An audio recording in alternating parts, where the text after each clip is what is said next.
just sat down at my computer to try and write down the events that have just occurred. I must hurry as I fear I have little time left. I only need to go back 2 hours to start from the beginning. Today, with the help of some friends, I moved into my new house. The house is actually very old. I was told it was built in 1891 by, and this sort of freaked me out, the guy that ran the funeral parlor. Undertakers had always seemed a little off to me anyway. I guess being constantly surrounded by dead people has that effect on them. I was okay with it though. It wasn't like they stored dead bodies in the basement or anything. At least I hope not. I looked around at the unpacked boxes piled up in the corner of the living room. Then at the last 6-pack of cold beer on the coffee table. It really wasn't much of a choice, and the beer won out over the prospect of emptying the boxes and putting my junk away. As I sat there, positioned in front of the bay window, located on the front and west side of the house, I could see the very tip of the sun as it slowly exited the horizon. What a view it was as I looked out at the most beautiful, fiery pinks and deep purples of the late fall sunset. I felt content in my new surroundings, as with a deep, relaxing breath, I sank deeper into the soft, comfortable cushions of my new recliner. In an instant, that mood was shattered.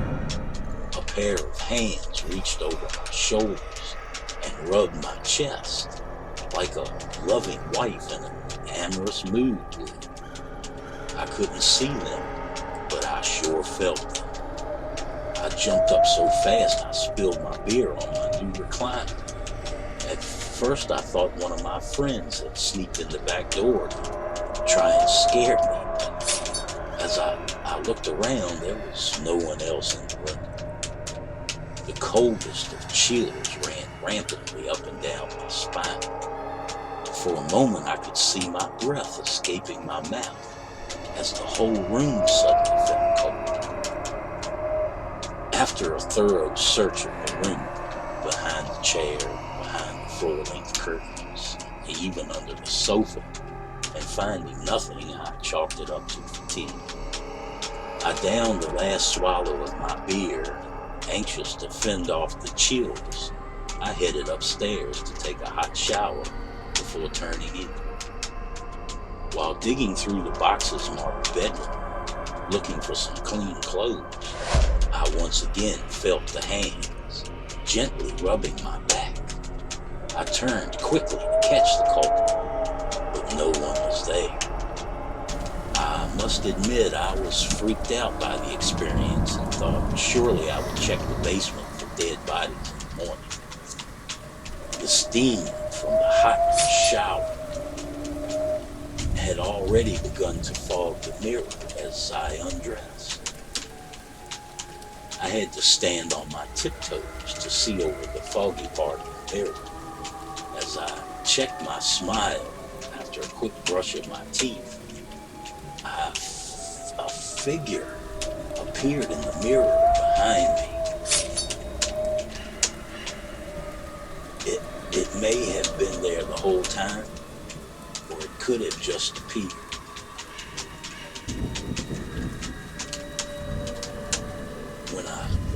But when I turned around, no one was there. I looked back into the mirror and the figure was gone. I'm not that tired, I thought as I walked out into the hall and saw nothing in either direction. I listened intently, but the only sound was the running water of the shower.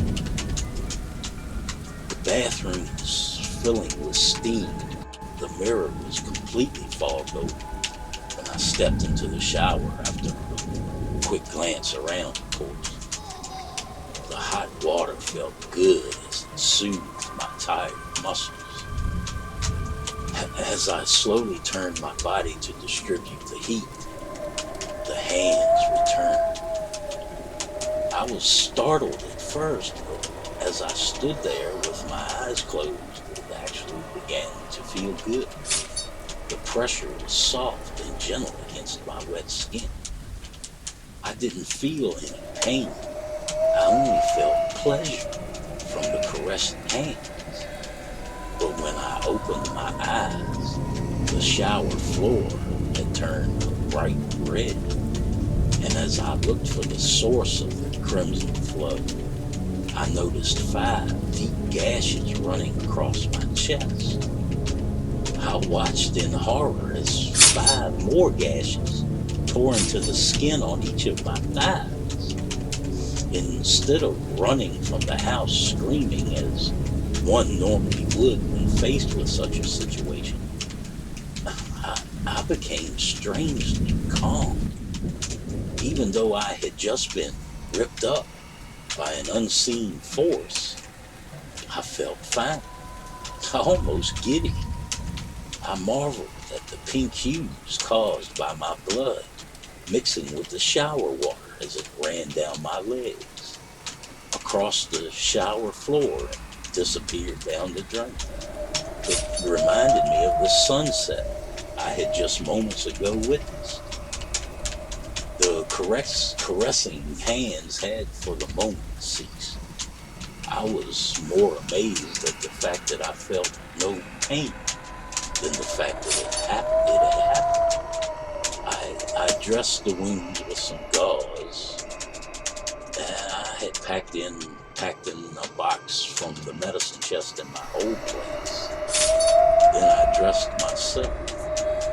The calm has only increased as I write this.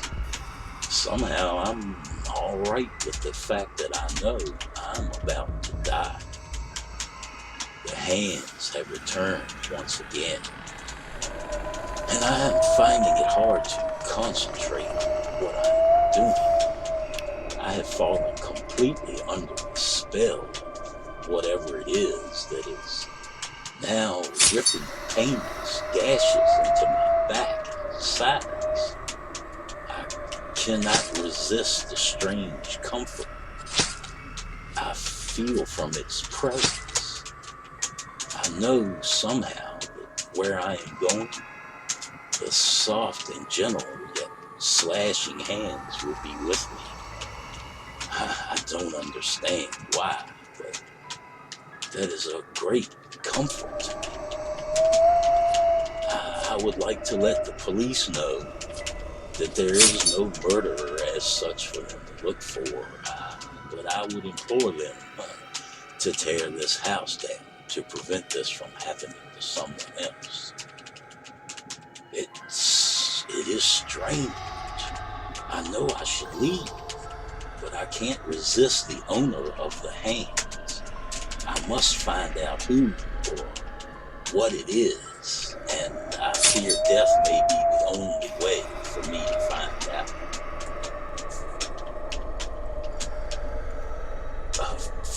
For my family, I am sorry that I must do this, but I have no choice. I cannot resist the pull toward death that has taken over me. It's as if the living world no longer exists for me. I hope you can forgive me, but this is something I must do. It's not suicide, but something much more profound. I have no hidden desire to die. I have not been unhappy in my life, quite to the contrary. I was looking forward to living on my own in my new place. But I have no further explanation for this thing that is happening to me. I cannot hope to make you understand, short of you going through this yourself, but I would hope none of you ever will. Now, as I sit here, my keyboard is filling with blood from the new gashes that have just opened up on my forearms, running into my eyes. bone deep cuts that have suddenly appeared on my forehead. Still, no pain as my blood begins to pool up on the hardwood floor beneath my feet. I feel only a gentle touch caressing even my bones through my now shredded skin. The room is becoming dark. My eyes are getting blurry. I can no longer see the keys.